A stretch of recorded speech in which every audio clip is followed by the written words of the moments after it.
Selamat siang untuk warga tenaga pendidik Kota Bandung di siang hari ini. Tentunya semoga dilancarkan aktivitas tentunya dan juga segalanya semuanya dalam kondisi sehat walafiat dengan di tengah kondisi pandemi COVID-19 hari ini yang sampai hari ini belum selesai begitu ya. Mudah-mudahan selalu sehat dan lancar di segala aktivitas dan tentunya siang hari ini kita akan ada sharing ilmu yang banyak begitu ya. Insya Allah juga bermanfaat untuk kita semua dan bermanfaat untuk generasi Indonesia ke depan ya. Tentunya ini sosialisasi penyalahgunaan narkoba dan juga pelatihan senam IBBN yang digelar oleh Ratu Pelangi Indonesia, disiarkan langsung dari studio Ratu Pelangi Indonesia di Bekasi, Jawa Barat. Dan tentunya siang hari ini diikuti oleh peserta dari Kota Bandung ya. Hari ini diikuti oleh dari Kota Bandung Raya begitu ya. Dan tentunya supaya acara kita hari ini lancar begitu ya dari sisi pengiriman visual dari studio menuju ruang informasi Bapak Ibu sekalian lancar begitu ya, dan bahkan mungkin penerimaannya juga di tempat Bapak Ibu tidak delay begitu ya. Mudah-mudahan selalu lancar. Tentunya kita harus berdoa supaya ini dilancarkan begitu ya, karena banyak informasi dan ilmu yang akan di-sharing. Dan Bapak Ibu sekalian, berdoa dimulai sesuai dengan kepercayaan masing-masing.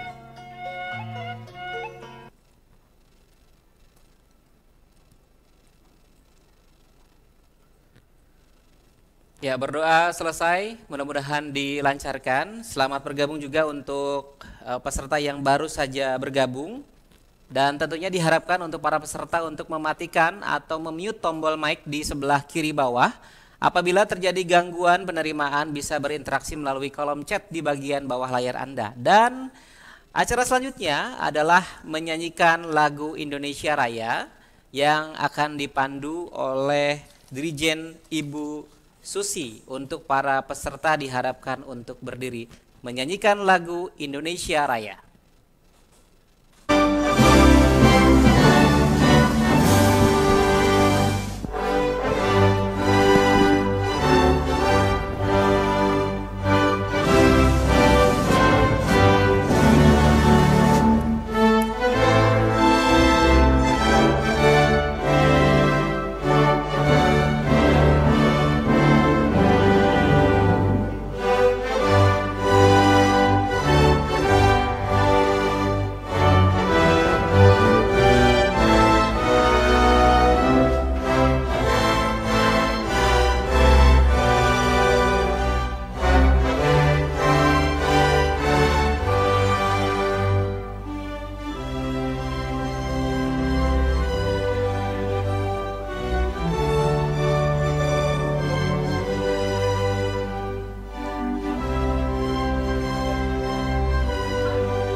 Dan tentunya Bapak Ibu sekalian, kita sudah memasuki acara intinya begitu ya. Ini ada dua begitu Bapak Ibu. Ada sesi penyuluhan dan juga pelatihan senam IBBN atau Indonesia Bersatu Bersih Narkoba. Nah, untuk yang pertama ini adalah penyuluhan tentang bahaya penyalahgunaan narkoba. Tentunya siang hari ini sudah bergabung bersama saya dari BNN Kota Bandung, penyuluh Ibu Saras Putri Utami, SIKOM. Ya, selamat siang. Suara saya kedengaran? Jelas sekali. Oh ya. Ya. Ya, saya Saras Putri Utami. Diulangi Bu. Iya, nama saya Saras Putri Nah, Utami. itu yang jelas Bu tadi Bu. Nah, ini Ya, yang jelas. nama saya Saras Putri Utami. Saya biasa dipanggil Saras. Di Oke. BNN Kota Bandung sendiri, saya menjabat sebagai Kepala Seksi Pencegahan dan Pemberdayaan Masyarakat BNN Kota Bandung. Musim apa di sana Bu sekarang Bu? Sebelum kita mulai ke materi nih santai-santai dulu begitu. Musim hujan ya kalau di Bandung. Sama berarti ya.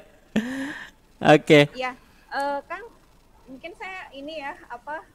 Mohon maaf nih pakai kaos nih bukan berarti nggak sopan ya, tapi ini tuh sambil campaign sebenarnya karena Oke, mantap. tagline tagline BNN yang baru tuh hidup 100%, bisa dibaca mungkin kebaca ya di Kebaca layar banget ya. di baju saya ya, hidup 100% sadar, sehat, produktif dan bahagia tanpa narkoba.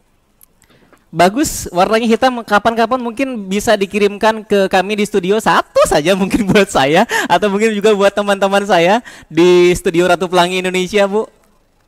Oke. Dikirim satu terus nanti Ratu Pelangi produksi banyak ya buat didistribusi ke semuanya. Oke. Bu Saras mungkin audionya bisa dimaksimalkan kembali, Bu. Mohon Iya. maaf. Halo. Ya, oke. Iya, jadi nanti BNN kirim satu buat Bapak, terus nanti dari Ratu Pelangi produksi banyak ya buat semua peserta yang ada di sini. Baik. Ini bagaimana cara mendapatkannya? Mungkin nanti ada yang berminat begitu Bu dari apa peserta kita nih di Kota Bandung ini kurang lebih ada sekitar 80-an peserta begitu ya. Kalau berminat dengan kaos BNN ini yang pesan barunya 100% apa tadi Bu? Hidup 100% sadar, sehat, produktif dan bahagia tanpa narkoba. Oke, ini untuk mendapatkannya begitu. Bagaimana Bu? Sebenarnya kita nggak jual sih, Mas. Aha. Kita nggak jual, cuman kan untuk desain kalau misalnya dari masing-masing peserta yang ada di sini atau misalnya Mas sendiri dari bagian dari Ormas Ratu Pelangi berniat untuk istilahnya apa ya, memperbanyak untuk dalam rangka menyebarluaskan informasi juga, boleh banget sih kayak minta desainnya aja dari kami gitu. Cuman kalau dari kami sendiri emang nggak memproduksi secara khusus dan untuk menjualnya. Oke, seperti itu ya. Baik, kita coba akan memasuki materi kita ini, Bu. Ini tema kita adalah penyalahgunaan narkoba begitu ya. Belakangan kita lihat juga banyak pengedaran narkoba yang menggunakan atau menjadikan anak-anak ini sebagai alat untuk penyebarannya begitu ya. Dan juga tentunya jika ini anak-anak kita, generasi Indonesia ke depan begitu ya, memakai atau menjadi pecandu, bagaimana kemudian ke depannya begitu ya. Nah, ini tugas kita untuk mengantisipasi jangan sampai anak-anak kita ini generasi ke depan rusak karena narkoba begitu Bu ya. Nah, Yes. mungkin dari awal apa sih itu narkoba nih Bu? Narkoba itu sebenarnya singkatan ya. Narnya adalah narkotika, ko-nya adalah psikotropika, ba-nya adalah bahan adiktif lainnya. Jadi kalau misalnya pengertian secara umum itu adalah zat-zat baik alami maupun kimiawi yang apabila dimasukkan ke dalam tubuh kita itu bisa secara oral, yaitu diminum, dihirup, dihisap ataupun secara injeksi atau suntikan, itu bisa mengubah 3 hal apa saja: pikiran, suasana hati, dan perilaku seseorang. Itu sih sebenarnya pengertian dari narkoba. Iya, seperti itu ya. Jadi terdiri dari merupakan singkatan begitu ya, narkoba itu. Kemudian untuk narkoba sendiri Bu, jenis-jenisnya apa saja nih mungkin yang banyak beredar di masyarakat atau bahkan mungkin secara keseluruhan masyarakat tidak banyak yang tahu juga begitu Bu? Banyak ya jenis-jenisnya. Sebenarnya ini nanti di materi saya tuh akan diterangkan secara detail sih. Mau dikemukakan sekarang atau nanti pas masuk Iya, materi? silakan Bu. Sekarang. Iya. Saya sambil share screen gitu. Siap, nggak apa-apa. Bisa share. Oke. Saya share screen ya.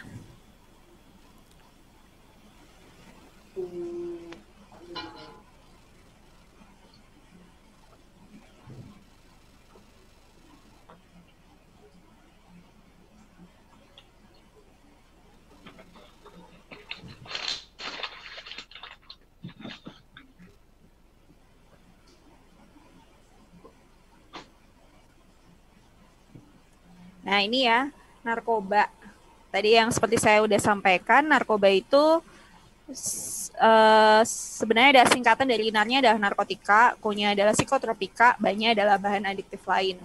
Nah, ini pengertian secara umum yang tadi juga udah saya sampaikan. Nah, kalau kita berbicara tentang jenis-jenis narkoba, sebenarnya kalau berdasarkan efeknya itu ada 3, efek stimulan, depresan, dan halusinogen.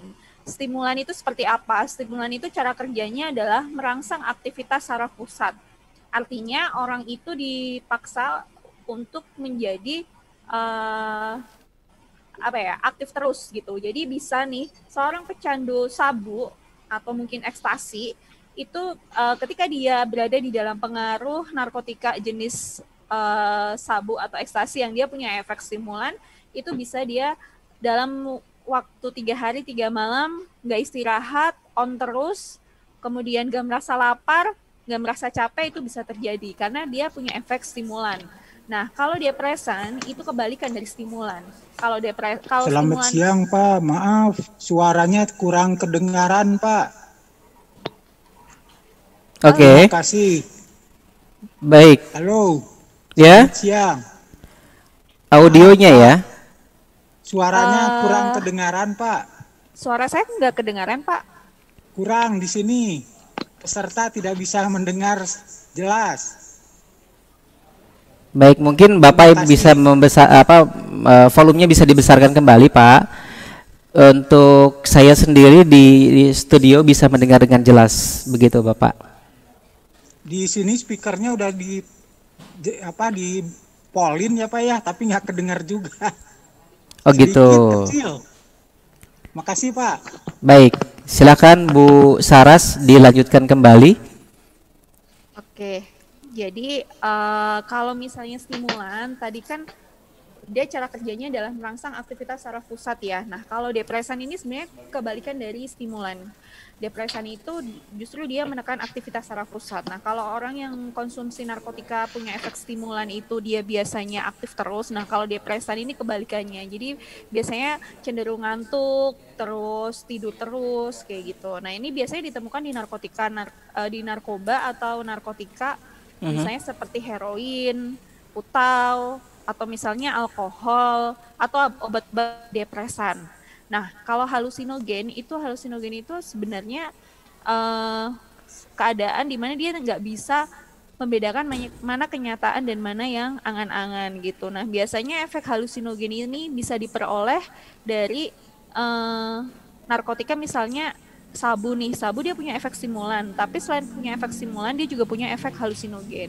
Nah, kalau Ya. yang efeknya saya ganja nih, ganja dia efeknya depresan, tapi juga bisa dia efeknya halusinogen. Misalnya contohnya seperti ini. Jadi ketika ada seseorang yang dia dalam pengaruh yang sedang tidak dalam pengaruh narkotika nih, dia bisa mengetahui bahwa jadi dia situasinya pada saat itu dia sedang mengendarai sepeda motor, kemudian Mhm. harusnya dia lihat ketika dalam keadaan normal tanpa pengaruh narkotika, dia bisa melihat bahwa 1 meter di depan dia ada tiang listrik. Nah, otomatis kan dia akan menghindar dari tiang listrik itu. Nah, tapi kalau seseorang yang sedang di dalam pengaruh narkotika yang dia punya efek halusinogen, bisa jadi si tiang listrik itu nggak terlihat oleh matanya, atau bisa jadi tiang listrik itu menyerupai seseorang yang mungkin sedang dia kagumi gitu. Misalnya Mhm. kalau lagi seneng Korea nih, si tiang listrik itu bisa menyerupai Lisa Blackpink kayak gitu-gitu ya. Jadi sebenarnya bahaya banget gitu ketika seseorang mengkonsumsi narkotika yang punya efek-efek yang tadi saya sebutkan itu, entah itu stimulan, depresan maupun halusinogen. Seperti itu. Nah, kemudian ketika kita bicara narkotika nih, kalau bapak-bapak dan ibu-ibu di sini semuanya mengetahui kan kalau BNN itu singkatan dari Badan Narkotika Nasional, bukan Badan Narkoba Nasional ya. Nah, Ya. kenapa Badan Narkotika Nasional? Karena kita itu bekerja berdasarkan Undang-Undang Narkotika Nomor 35 Tahun 2009. Nah, sebenarnya mungkin saya akan melontarkan sedikit pertanyaan ya. Menurut Bapak Ibu di sini, apakah yang namanya narkotika itu boleh digunakan atau enggak? Ya, boleh. Boleh digunakan Mhm. ya. Nah, Mhm. Ya benar, jadi jawabannya itu boleh digunakan asal tidak dipakai sembarangan. Jadi boleh digunakan untuk apa? Untuk keperluan pengembangan ilmu pengetahuan dan teknologi dan juga untuk keperluan medis. Nah, pertanyaan selanjutnya, apakah semua jenis narkotika itu bisa digunakan untuk kepentingan medis dan kepentingan iptek? Nah, bagaimana Bapak Ibu? Apakah bisa? Nah, kalau tadi kan saya sudah menjawab nih Bapak Ibu nih. Mungkin sekalian nih Bapak Ibu gantian yang jawab. Mungkin kalau pandangan saya mungkin harusnya kalau ini tidak bisa Bu ya.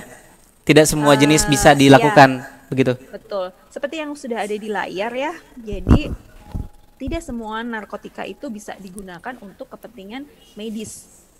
Tuh.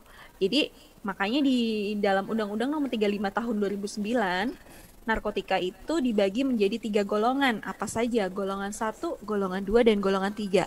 Nah, di golongan 1 ini adalah narkotika yang sama sekali nggak boleh digunakan untuk kepentingan medis. Dia hanya boleh digunakan untuk keperluan pengembangan ilmu pengetahuan dan teknologi. Contohnya apa saja? Nah, contohnya sebenarnya ini akan banyak ditemui di berita-berita yang muncul di berbagai media ya, mau itu di televisi, radio, surat kabar, media online dan lain sebagainya, seperti misalnya sabu, kemudian heroin, kokain, tembakau gorila, kemudian ganja. Nah, itu masuk ke dalam golongan 1 yang mana pengertiannya adalah dia tidak boleh sama sekali digunakan untuk keperluan medis, hanya boleh digunakan untuk keperluan pengembangan ilmu pengetahuan dan teknologi saja. Nah, lain halnya dengan golongan 2 dan 3. Golongan 2 dan 3 ini boleh digunakan untuk kepentingan medis, asalkan yang memberikan adalah dokter dan dengan dosis yang tepat. Contohnya seperti apa? Contohnya biasanya digunakan untuk salah satunya misalnya ketika Bapak Ibu misalnya sedang menjalani operasi, biasanya dokter kasih obat bius yang memberikan efek kita nggak bisa merasakan sakit ketika bagian tubuh kita ada yang dibedah gitu ya, karena ada obat bius. Nah, dia kandungan obat bius itu ada kandungan morfin yang dimana morfin itu masuk ke dalam golongan 2 narkotika, atau di golongan 3 juga sama aja. Misalnya Bapak ada di sini Bapak Ibu yang mungkin pernah diresepkan oleh dokter ketika misalnya sakit batuk yang agak parah, misalnya kayak TBC gitu, dikasih kodein. Nah, ini kodein ini masuk ke dalam narkotika golongan 3. Itu tidak menjadi masalah ketika narkotika yang kita konsumsi itu kita beli, kita konsumsi berdasarkan resep dokter. Seperti itu. Nah, kalau lebih detailnya lagi, narkoba itu sendiri ada yang populer ya, seperti ini misalnya heroin. Heroin ini dia dari tanaman alami, seperti yang tadi pengertian di awal tadi, narkoba itu kan zat-zat alami maupun kimiawi. Nah, kalau yang alami ini contohnya adalah heroin. Nah, heroin ini tanaman alaminya namanya opium. Biasanya banyak tumbuh di daerah Afghanistan. Nah, ketika dikonsumsi bukan dalam bentuk tumbuhan murni ya, biasanya dia diolah lagi menjadi bentuk serbuk dan cara penggunaannya adalah dengan jarum suntik. Dengan disuntikan, that's why orang-orang pecandu heroin ini biasanya dia rentan untuk terkena virus HIV/AIDS gitu. Nah, di dalam kurung heroin itu kan ada istilah putau, etep, white jang, itu sebenarnya adalah nama jalanan ya Bapak Ibu, perlu diketahui.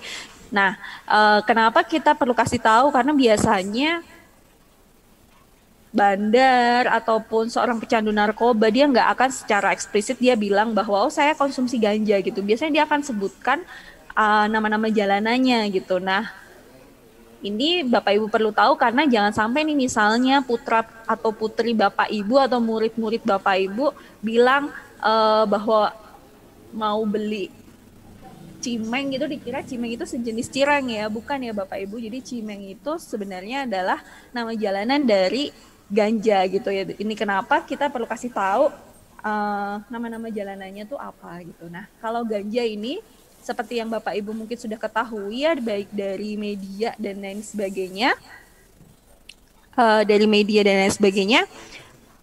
si ganja ini banyak tumbuh di daerah Indonesia ya. di Indonesia, khususnya di Aceh. Suara saya kedengeran ya, Ya, Bapak moderator?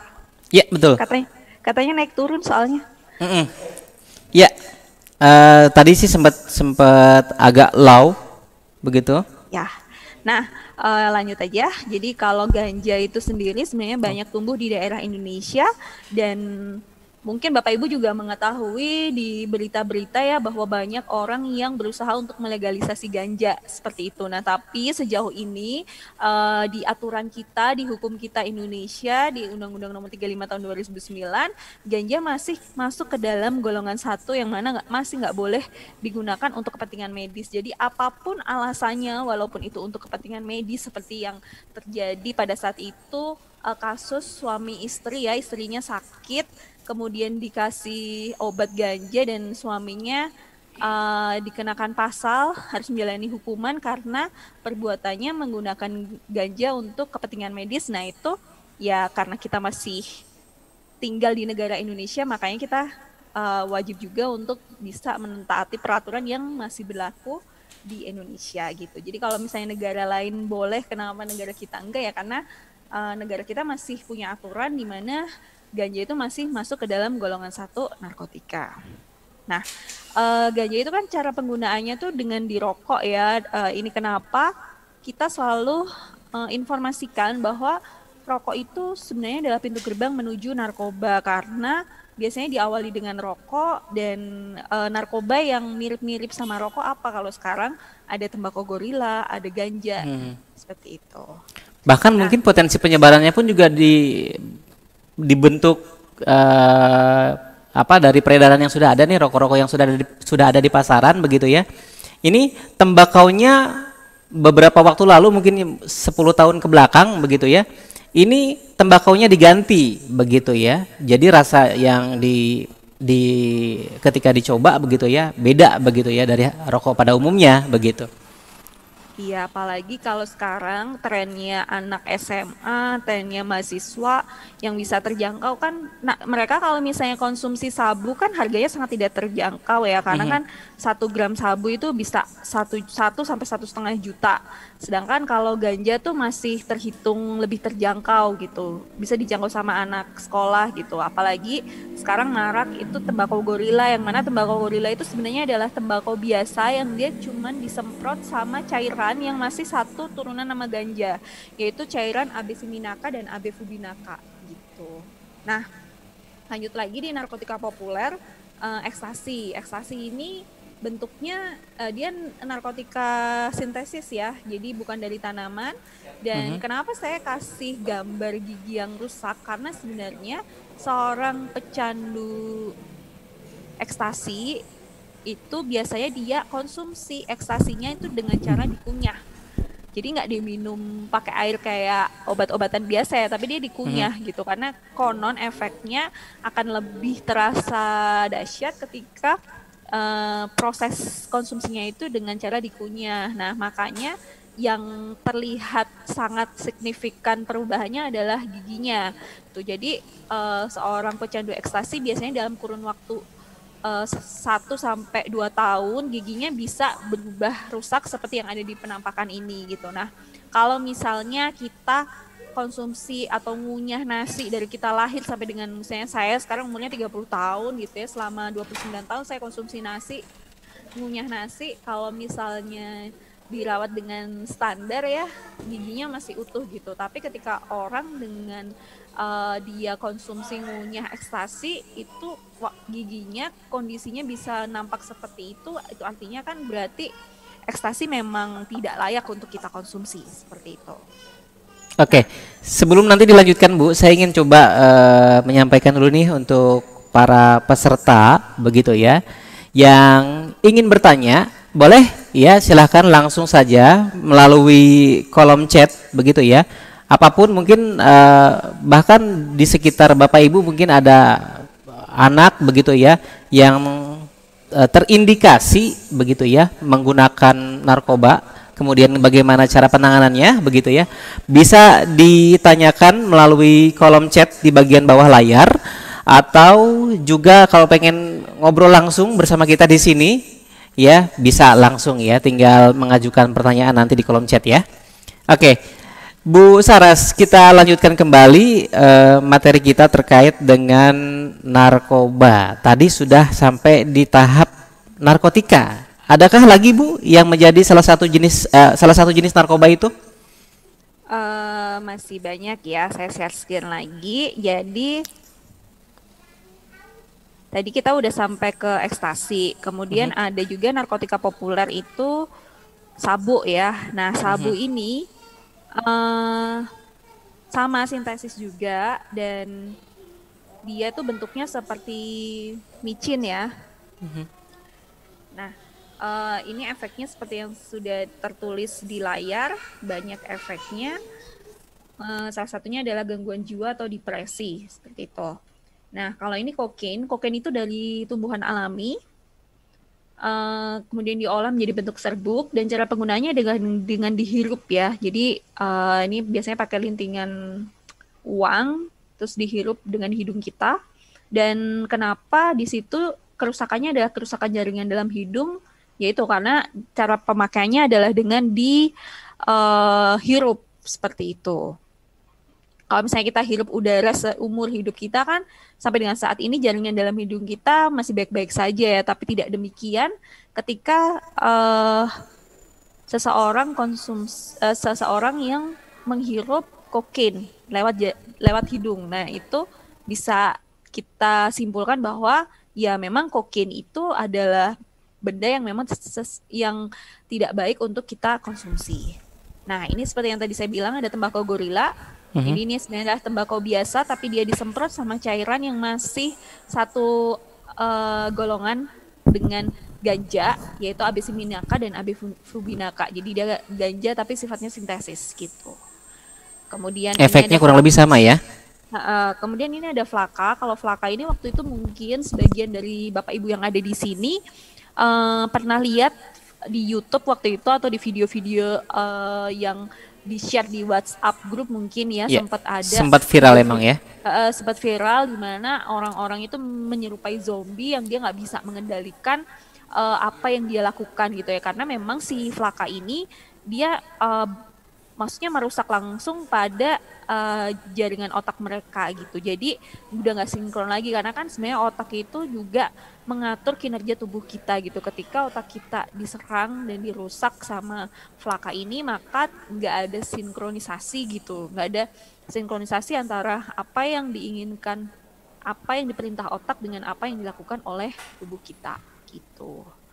Nah, tadi kan kalau narkoba, narnya itu narkotika, ko-nya adalah psikotropika. Nah, ini ada psikotropika. Nah, psikotropika ini dia itu dijual di apotek. Hanya ketika kita konsumsi psikotropika memang harus berdasarkan resep dokter. Contoh kasusnya seperti kemarin waktu Tora Sudiro tertangkap menggunakan Dumolit. Dumolit itu kan obat tidur ya. Nah, kenapa dia tertangkap? Karena dia konsumsi Dumolitnya itu nggak berdasarkan resep dokter. Nah, ini yang disebut menjadi penyalahgunaan seperti itu. Nah, obat-obat psikotropika ini biasanya kita temui di obat-obatan yang memang diberikan oleh dokter, misalnya dokter spesialis kejiwaan, bisa seperti alprazolam, diazepam, itu kan sebenarnya obat-obat penenang seperti itu. Gitu. Ini biasanya dia masuk ke dalam golongan psikotropika. Nah, selain itu juga ada obat-obat yang sering disalahgunakan gitu, seperti dextromethorphan atau tramadol gitu. Nah, ini banyak anak-anak. Ini yang dua salah satu yang sering terdengar begitu Ibu ya? Iya. Dextro dan juga tramadol. Ya, ini kan sering banget disalahgunakan sama anak-anak kita yang masih duduk di bangku sekolah ya, di SD, SMP, SMA.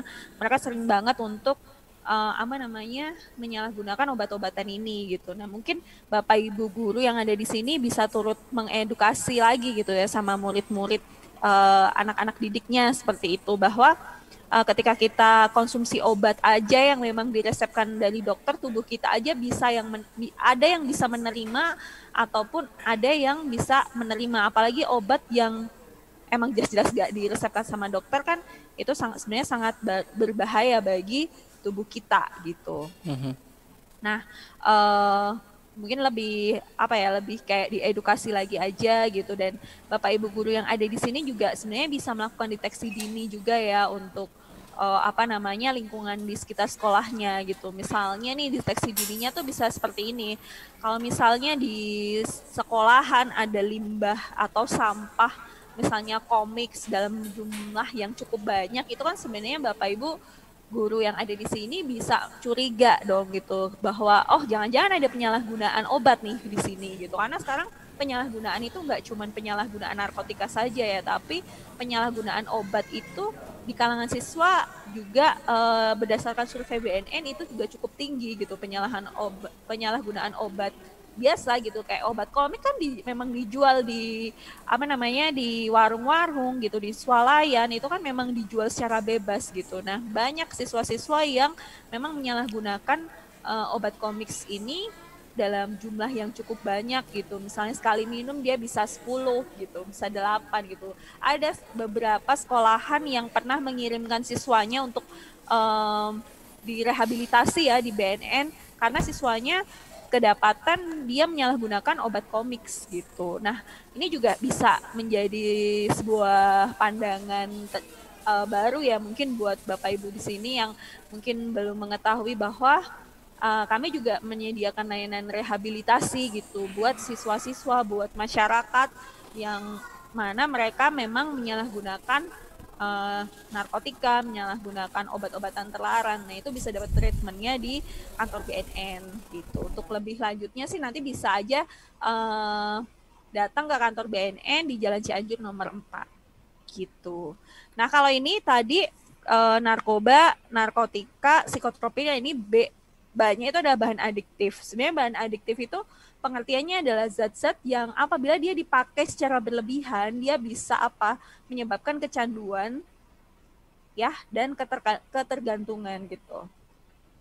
Nah, seperti misalnya aibon, thinner, alkohol, rokok itu masuk ke dalam bahan adiktif.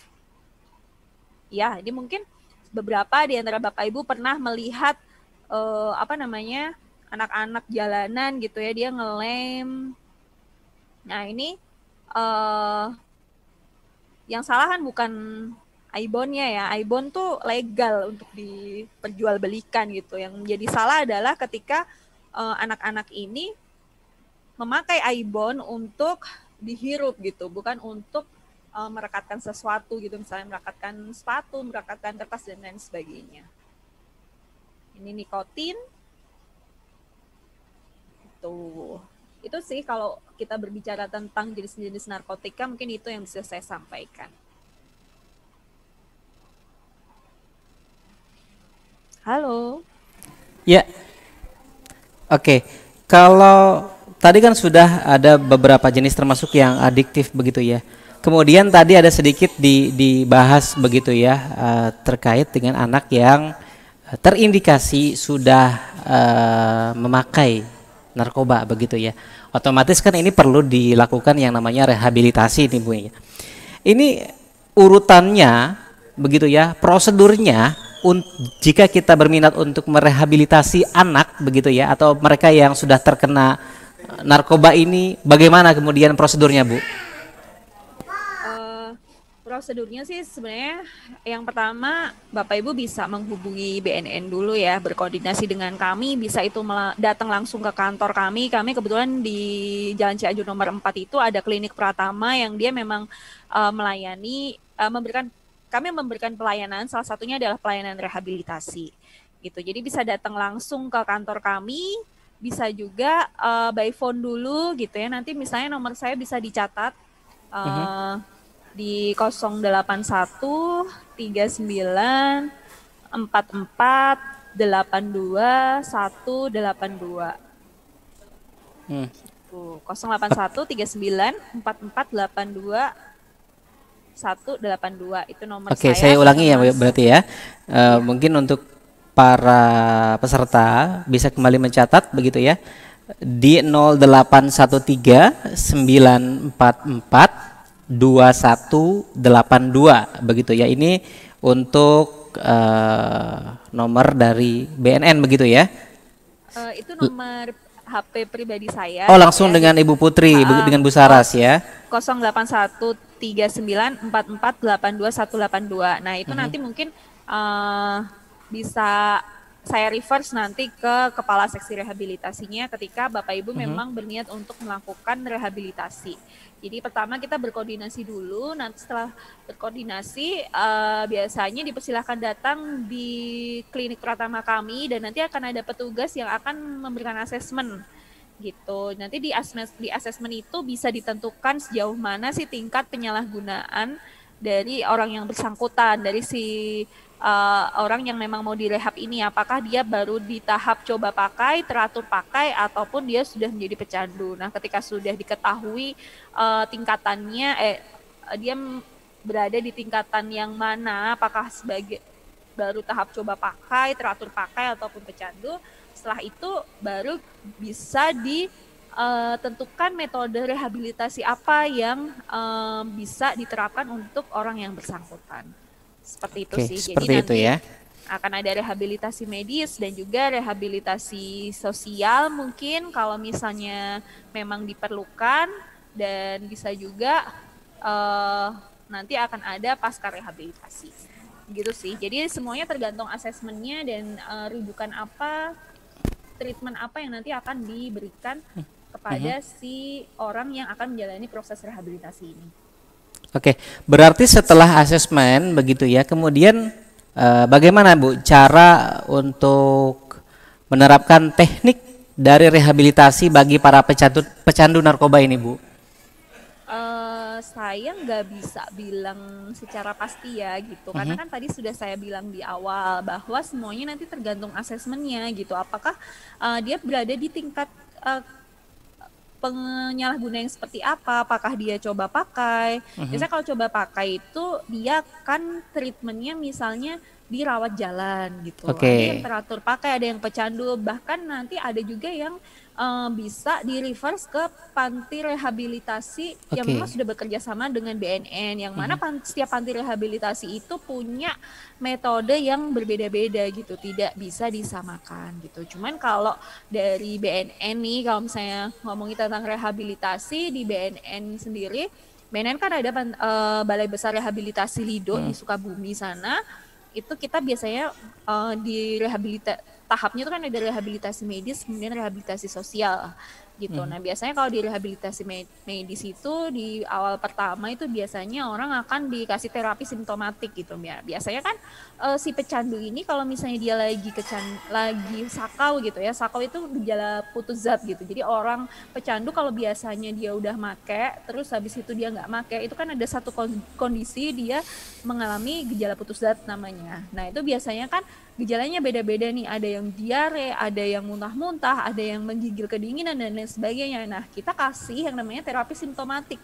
Simptomatik itu biasanya kalau dia misalnya ngerasa mual, ngerasa diare, ya kita akan kasih obat diare, kita akan kasih obat mual kayak gitu. Nah, itu namanya terapi simptomatik. Nah, selain itu kita juga ada TC, terapi community. Itu salah satu metode yang dipakai sama BNN gitu. Jadi biasanya melalui pendekatan sharing dengan orang yang memang sudah istilahnya dia punya pengalaman yang serupa juga menjadi seorang pecandu, sharingnya itu bisa dengan konselornya nih biasanya dia mantan pecandu juga gitu, seperti itu sih. Nanti kalau misalnya ngomongin tentang rehabilitasi itu panjang, ada materinya sendiri sih. Oke. Kali ini kita coba lempar peserta untuk tanya jawab, begitu ya. Silakan untuk peserta yang ingin bertanya bisa melalui kolom chat atau langsung bersama saya dan juga Ibu Saras dari BNN Bandung. Silakan yang ingin bertanya. Izin. Ya, silakan. Iya, saya Bapak Pino. Ibu, yang mau saya tanyakan, berapa persen sih jumlah perkembangan narkoba khususnya di lini pendidikan? Kemudian langkah-langkah apa saja yang harus kita ambil sebagai tenaga pendidik minimal untuk kita menjaga di lingkungan sekolah kita. Dan yang berkembang paling pesat itu dari jenis apa, Ibu Kepala Seksi? Terima kasih atas jawabannya. Ya, baik. Terima kasih untuk pertanyaannya. Ini ada 2 pertanyaan, kurang lebih saya tangkap begitu. Silakan Ibu Saras ditanggapi. Oke, tadi siapa ya Pak yang nanya, atas nama Bapak siapa? Bapak siapa tadi ya? Saya tidak menyimak layar. Tadi ada Pak Pino ya? Pak Pino ya? Oke, baik. Pak Pino. Oke. Saya mungkin akan share screen lagi. Jadi saya akan kemukakan secara umum ya Bapak untuk prevalensi atau kondisi di Indonesia itu seperti apa sih narkotika penyalahgunaannya gitu. Nah, sebenarnya kalau di Indonesia berdasarkan survei yang terakhir dilakukan oleh BNN bersama dengan LIPI di tahun 2019. Jadi di Indonesia itu bahkan dari sejak tahun 2016 ya, 2016 Bapak Presiden kita Bapak Joko Widodo tuh bilang Indonesia itu sudah di dalam keadaan darurat narkoba. Kenapa ya? Karena sebesar 2,4% atau sebesar 4,5 juta jiwa di Indonesia itu sudah pernah pakai narkoba, sudah terpapar narkoba, dan ini setahun pakai itu sebesar 1,8% gitu. Nah, kalau kita lebih mengerucut lagi di Jawa Barat ya, di Jawa Barat itu berdasarkan survei dia pengguna narkoba dengan jarum suntik tertinggi se-Indonesia. Jadi sebanyak 20% atau sekitar 13.000 orang di Jawa Barat itu menjadi pengguna narkoba dengan jarum suntik gitu. Nah, narkoba dengan jarum suntik ini mungkin saya perlu agak detailin gitu ya. Jadi pengguna jarum suntik itu bisa pengguna narkoba dari yang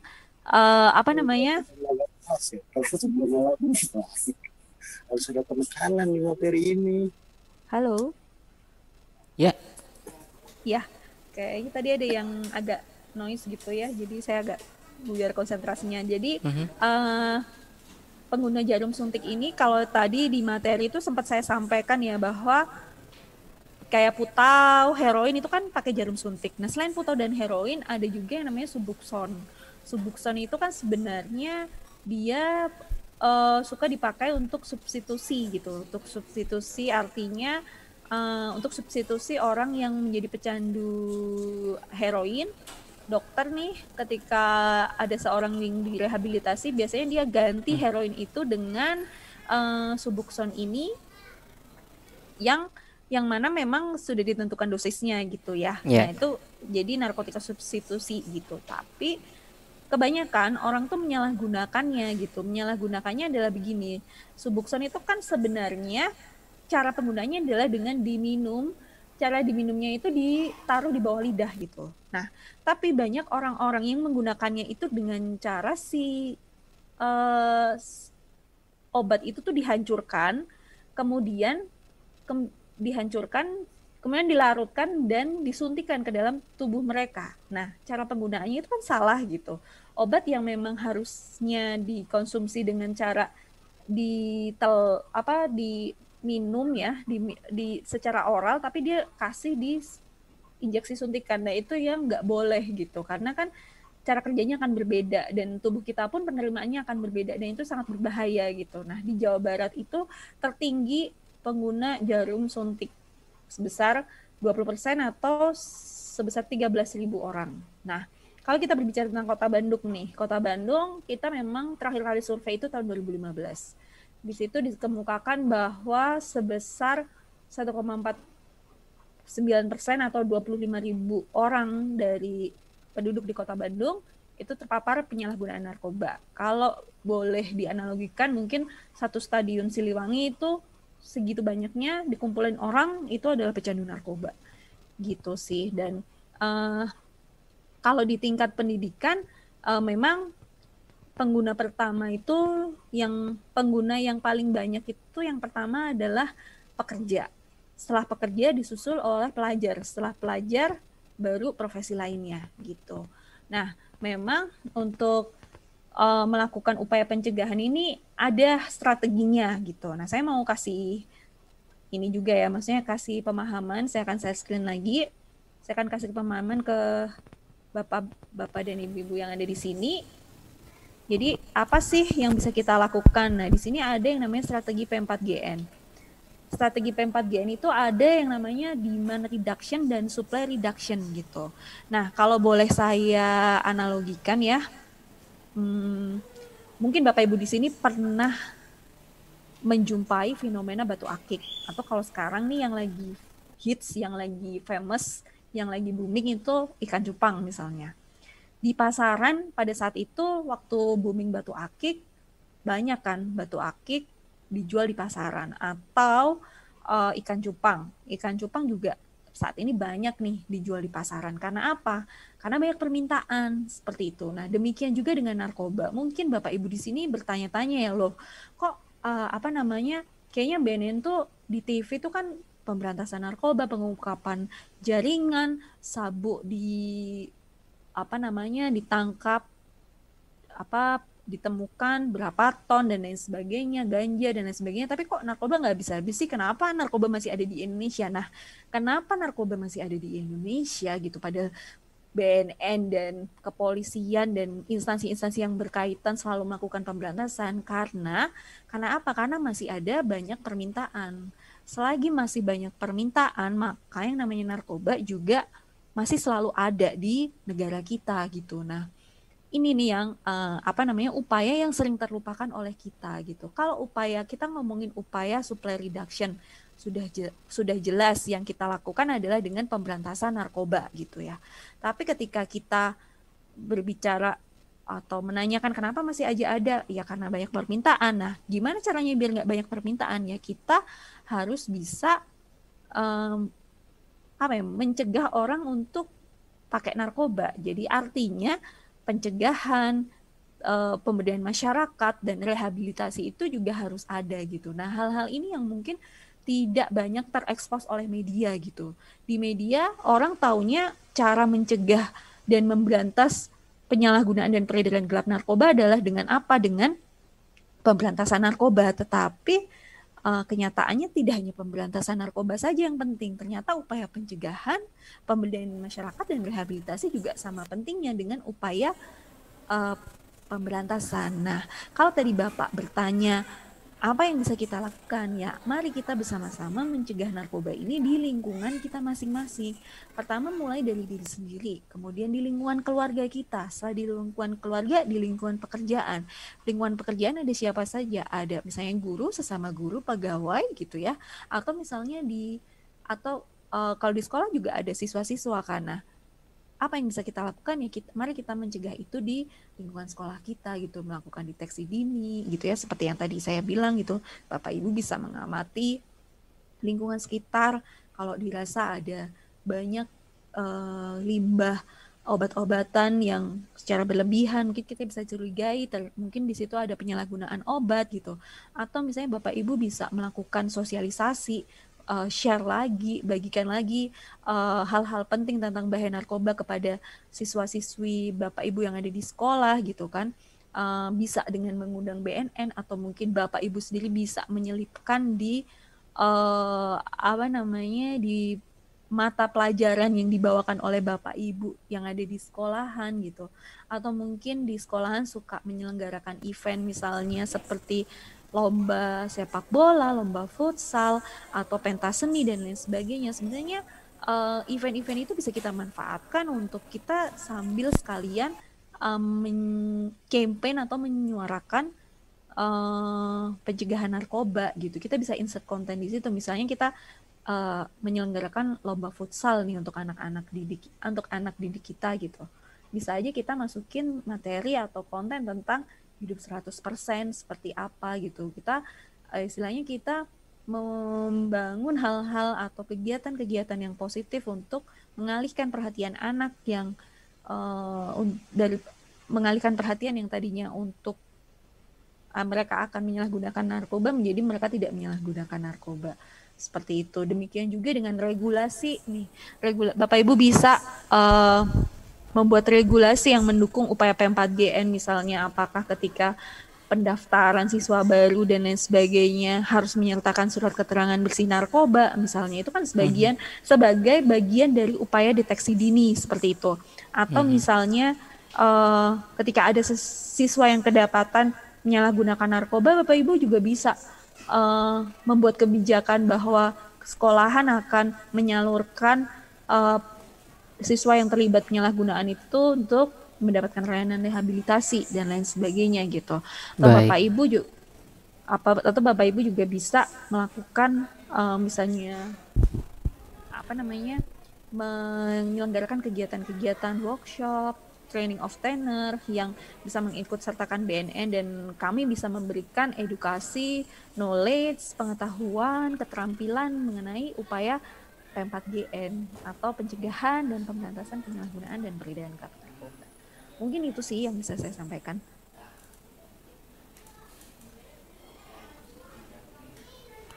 Oke. Bu, kita maju ke beberapa pertanyaan. Ada di kolom chat. Ini ada Pak Ramdan Prasetyawan. Ini mau bertanya, bagaimana kemudian cara mengembalikan kondisi fisik pasien yang pernah mengkonsumsi narkoba? Dalam hari ini mungkin rehabilitasi kali ya. Dan kemudian mungkin bisa ditambahkan seberapa lama durasi rehabilitasi hingga untuk kembali ke normal, kaitannya dengan tadi Pak Ramdan tadi, seperti itu. Oke. Silakan Ibu. Saya akan share screen lagi ya. Jadi berbicara tentang upaya rehabilitasi. Sebenarnya rehabilitasi itu tidak menjamin seseorang itu bisa sembuh. BNN tuh nggak pernah bilang bahwa orang yang pakai narkotika, yang menyalahgunakan narkotika, yang dia menjadi pecandu narkotika itu bakalan sembuh. Kita nggak akan pernah bilang seperti itu. Karena apa? Karena emang nggak bisa sembuh. Kita cuma bisa bilang pulih gitu. Karena apa? Karena pecandu narkotika, hal yang pertama diserang itu, yang utama diserang itu adalah otak kita. Bapak Ibu bisa lihat di layar, otak normal tanpa drugs dengan otak yang sudah terkontaminasi oleh drugs. Ada perbedaannya? Tentu ada. Dari segi bentuk, dari segi warna sudah berbeda. Di situ kalau yang udah pakai sabu, otaknya bolong-bolong kan. Nah, otak yang bolong ini nggak bisa kemudian jadi nggak bolong setelah direhabilitasi. Karena otak kita itu sel-selnya nggak bisa regenerasi, nggak bisa diperbaharui. Otak kita itu nggak sama dengan kulit kita gitu. Kalau kulit kita misalnya kita jatuh, terluka, biasanya dikasih obat merah, betadine, dalam kurun waktu 3 atau sampai 7 hari biasanya lukanya kering, kemudian kembali lagi ke bentuk semula ya, kulit semula. Karena apa? Karena sel-sel kulit itu sifatnya bisa diperbaharui, bisa regenerasi. Tapi kalau otak kita itu sifatnya nggak bisa diregenerasi, nggak bisa diperbaharui. Jadi sekalinya dia otaknya udah bolong, ya selamanya dia akan bolong. Kita hanya sifatnya rehabilitasi itu memulihkan, artinya kita berusaha membantu seseorang yang tadinya dia kecanduan, edik sama narkoba, jadi dia nggak kecanduan lagi gitu, bisa berhenti untuk menyalahgunakan narkoba, dan itu pun prosesnya seumur hidup gitu. Pernah ada cerita, jadi konselor yang pernah bekerja di kami gitu ya, dia konselor rehabilitasi yang which is dia adalah mantan pecandu narkoba. Dia udah jadi konselor nih, dia udah berhenti 5 tahun, tetapi dia ternyata selama 5 tahun pun tidak menjamin dia nggak akan pakai narkoba lagi gitu. Dia nggak akan pakai narkotika lagi gitu. Ternyata di dalam kurun 5 tahun itu dia relapse, dia pakai lagi nama narkoba gitu. Karena memang pecandu narkoba itu sugestinya sangat tinggi gitu. Jadi kalau misalnya nih Bapak Ibu kan di sini mungkin udah pada nikah ya. Dulu kalau misalnya pas pacaran gitu,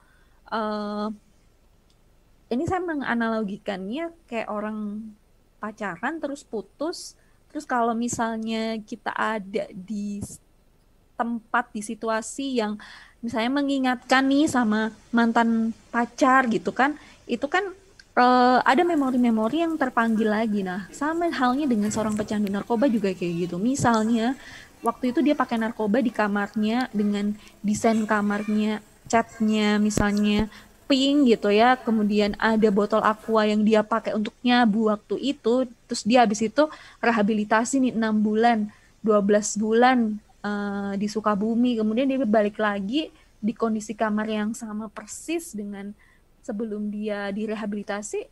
Ingatan-ingatan dia ketika dia make, dia akan dipanggil lagi sama ingatan-ingatan itu, dan dia kemungkinan dia untuk pakai lagi itu sangat tinggi gitu. Dan mungkin di sini yang perlu Bapak Ibu ketahui gitu ya. Jadi narkoba itu ya, misalnya sabu gitu, apalagi yang punya sifatnya itu psikoaktif gitu. Jadi narkoba itu tuh bikin image-nya yang diceritakan oleh mantan pecandu itu bikin happy gitu. Bikin happy-nya karena apa gitu. Jadi karena ketika kita pakai narkoba, ada zat-zat di dalam otak kita itu dihasilkan namanya dopamin. Dopamin itu bikin kita seneng gitu.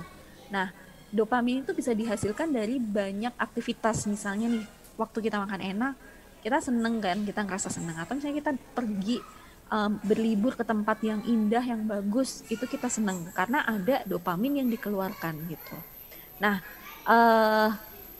kalau kita melakukan hal-hal tertentu yang kemudian menghasilkan dopamin itu dengan cara yang normal, misalnya nih kita makan makanan enak, kemudian kita seneng, itu dopamin yang dihasilkan katakanlah satu dopamin dihasilkan, kita senang. Tapi kalau kita konsumsi narkotika, misalnya katakanlah sabu, dopamin yang dihasilkan itu bisa ditekan sedemikian rupa sampai dengan 8 kali lipatnya kita akan merasa senang. Ini 8 kali gitu. Bayangkan orang yang sudah merasakan kesenangan yang 8 dikasih 1, kira-kira puas gak? Gak kan? Jadi makanya orang tuh susah lepas dari ketergantungan narkotika gitu. Begitu sih kira-kira. Baik, ya. Oke, Bu Saras, ini sebelum kita masuk ke sesi kesimpulan, ini ada satu pertanyaan lagi mungkin. Bagaimana kemudian langkah preventif sebagai tenaga pendidik nih? Peserta kita kan kebanyakan dari tenaga pendidik, tenaga pengajar begitu ya. Langkah preventif untuk mengantisipasi penggunaan dan juga penyebaran narkoba di lingkungan sekolah ini, Bu. Bisa diberikan saran nih, Bu. Silakan. Ya. Jadi saya sudah tulis juga di materi saya mengenai apa saja yang bisa dilakukan.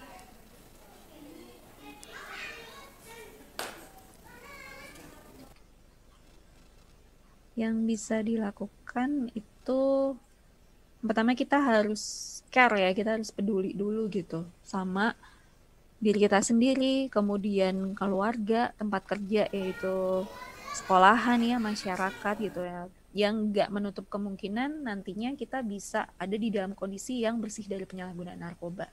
Nah, yang bisa dilakukan menjadi kepanjangan tangan BNN gitu, apa saja kita bisa mengawasi lingkungan sekitar kita, sekitar lingkungan ya, bisa berbagi informasi, bisa menjadi teman konseling bagi anak-anak didik kita gitu kan, karena pasti ada sumber masalahnya gitu. Ketika orang menyalahgunakan narkoba, bisa jadi karena si anak misalnya karena ingin dibilang gaul, karena ingin dibilang keren, karena stres, karena hubungan keluarga yang tidak harmonis, karena tidak tahu narkoba itu apa. Banyak hal yang bisa kita gali gitu sebelum ketika seseorang itu pada akhirnya memutuskan untuk menyalahgunakan narkoba. Nah, deteksi dini seperti yang tadi saya sampaikan. Kemudian kita bisa menjangkau penyalahguna atau melaporkan kasus. Lebih konkretnya lagi mungkin bisa seperti ini ya. Kita bisa membentuk regulasi nih. Regulasinya seperti yang saya sebutkan tadi juga, sudah saya sebutkan.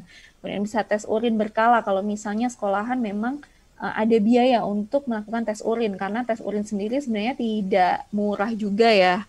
Satu rapid test itu harganya bisa sekitar 80-100 ribu. Kemudian kita bisa melakukan sosialisasi atau penyuluhan bagi siswa gitu. Penyuluhan ini nggak harus kaku, nggak harus webinar seperti ini. Walaupun webinar seperti ini juga nggak masalah gitu. Misalnya bisa jadi Bapak Ibu guru kan kalau di dalam agenda tahunan misalnya ada penerimaan siswa baru, MPLS. Di dalam kegiatan MPLS itu bisa melibatkan kami, BNN, untuk bisa memberikan pemahaman, pengertian tentang pentingnya pencegahan penyalahgunaan narkoba bagi siswa gitu. Atau yang seperti saya sebutkan tadi, bisa di kegiatan belajar mengajar disisipkan materi tentang pencegahan narkoba, atau di dalam kegiatan ekstrakurikuler anak-anak bisa kita selipkan konten di situ untuk mencegah narkoba. Kemudian bisa kita membentuk penggiat-penggiat, relawan-relawan yang itu melibatkan siswa kita, itu sangat bisa.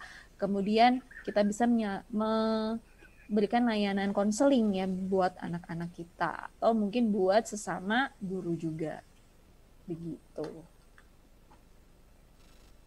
Begitu Bapak.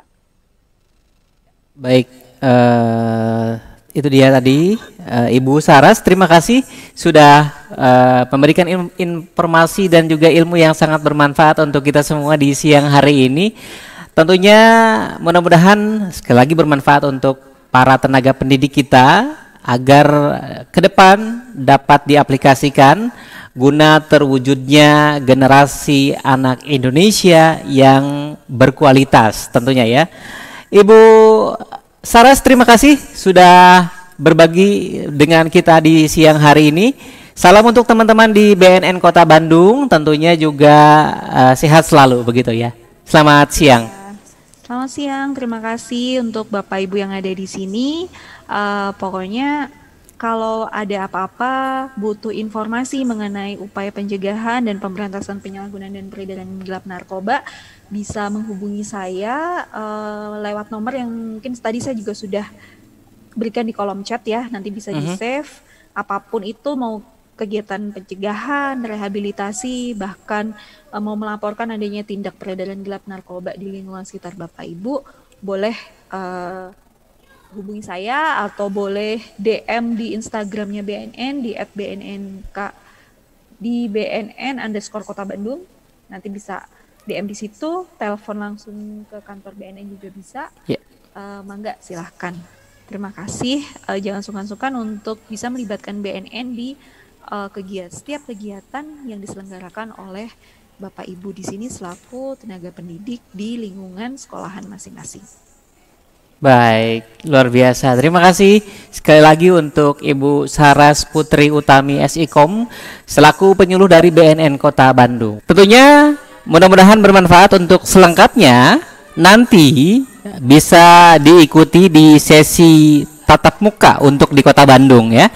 Dan tentunya mewakili kerabat kerja yang bertugas, usai sudah kegiatan kita di siang hari ini, sosialisasi dan juga penyuluhan penyalahgunaan narkoba yang digelar oleh Ratu Pelangi Indonesia, begitu ya, kerjasama dengan Badan Narkotika Nasional. Saya Rehan Ulumuddin dan tim yang bertugas pamit undur diri, mengucapkan terima kasih atas kebersamaan Anda. Wassalamualaikum warahmatullahi wabarakatuh. Sampai jumpa.